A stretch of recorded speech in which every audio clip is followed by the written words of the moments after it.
Hi guys, and welcome back to my channel, Blue Nose Trading. My name is Tori Solis, and today I'm going to be sculpting a two-headed dragon that I've decided to name Gemini onto one of my wheel-thrown bonsai pots.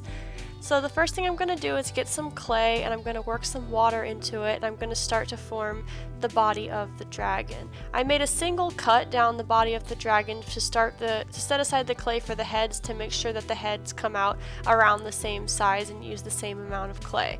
As I'm working the shape of the body and working out the shape of the tail, I'm using a piece of foam to keep the heads supported because I don't want them twisting around too much before I get to them. As I'm working out the tail, I decided that I'm going to make it a double-ended tail, so the tail and the heads are both going to end in a set of two.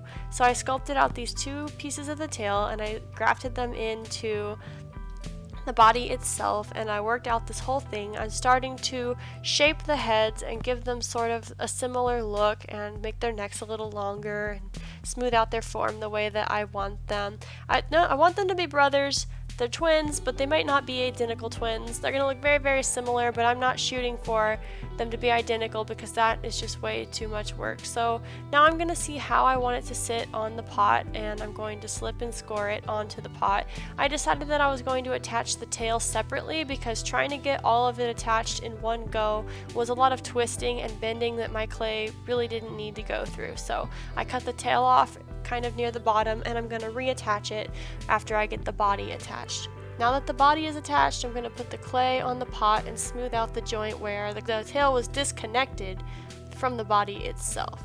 So now that I've got that all on there, I'm going to go ahead and start smoothing out and refining the shape of the body on the pot, because after that I'm going to start adding spikes, and I can't really reform the shape of the body once I start putting spikes on it.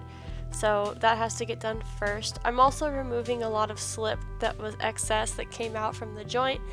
Start shaping the necks. I want them to stop falling over, so I'm going to start giving them some more of their base form so that they find their own center of gravity. And now I'm going to start adding spikes to the tail end.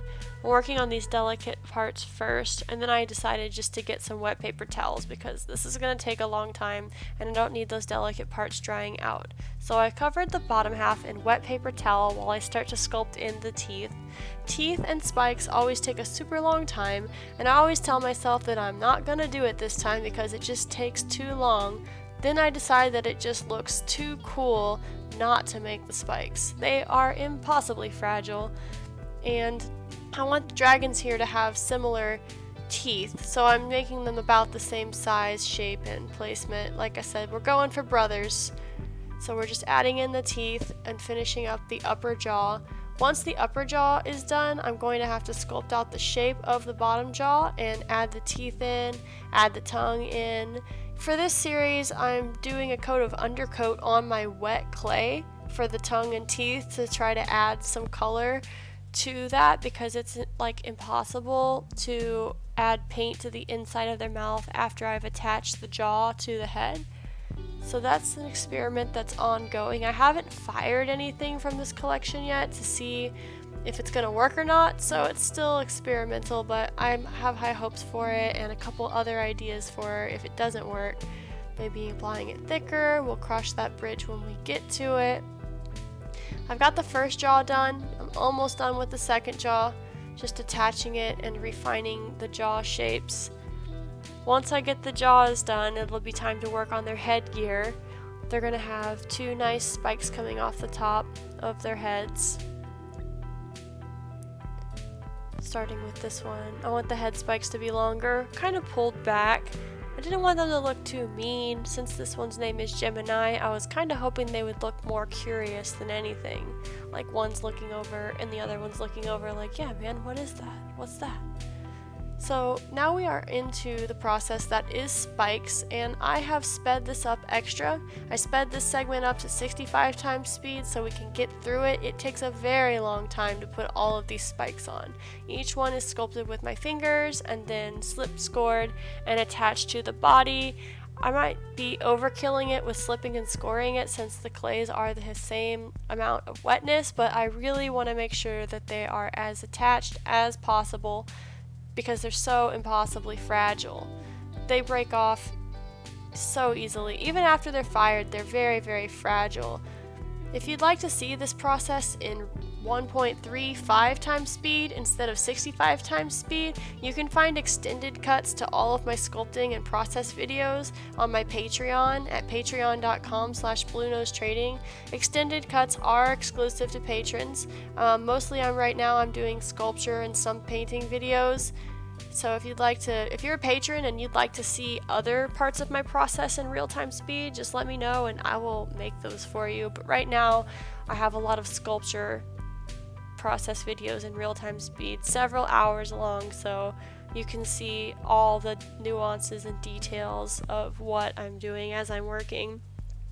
I'm giving him a back leg here. This one back leg is going to have feet and everything attached to it where it's grabbing at the pot, but the other one is kind of tucked up under his body, so you can really only see the hip.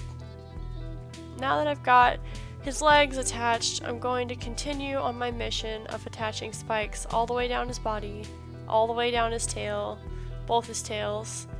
This dragon was like sculpting two dragons, which I think that makes sense when you look at it, but the amount of time that it took, I knew what it was going to take and I was ready for it, but it's still impressive when I watch it. Even at 65 times speed, I'm like, wow, that took a while to get done, but it was totally worth it. I really love how he turned out. I'm still just attaching spikes. They're getting smaller as they go down his back, so that saves me no time at all actually, because there's less space between the smaller ones and I have to make more of them.